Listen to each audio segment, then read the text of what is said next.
সেই স্বাদ আসলে স্বাদ তো সব ক্যাশ সেই স্বাদ সেই স্বাদ সেই স্বাদ আসলে সেই স্বাদ। সেই স্বাদ।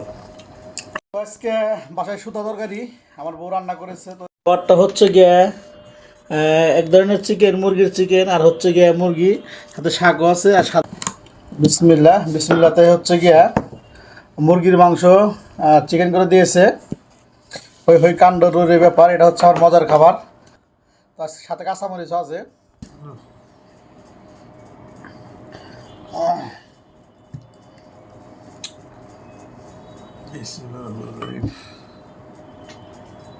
তো তোমার এত দিব না, কারণ আমার হচ্ছে প্রিয় খাবার, আমি এত দিব না। পছন্দের খাবার মামা মামা এই যে মাংস ব্যাখ্যা সব খাই, আমার সঙ্গে আমি এটা পছন্দ করি না। এই যে মামার খাবার হচ্ছে আমার দুই বেশি দিয়েছে, বেশি দিয়ে রেখেন। আমার প্রিয় খাবার আমি বেশি নিয়েছি, আবার আপনারা বলবেন যে মামা ঠকাইলেন। আমি আগে করে বেশি বেশি নেই।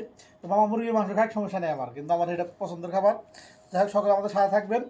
তো শুভরাত্রি শুভেচ্ছা জানিয়ে আজকের মধ্যে এখানেই। শুভরাত্রি শুভেচ্ছা, সবাই ভালো থাকবেন, খোদা হাফেজ। সবাইকে দাওয়াত দিলাম।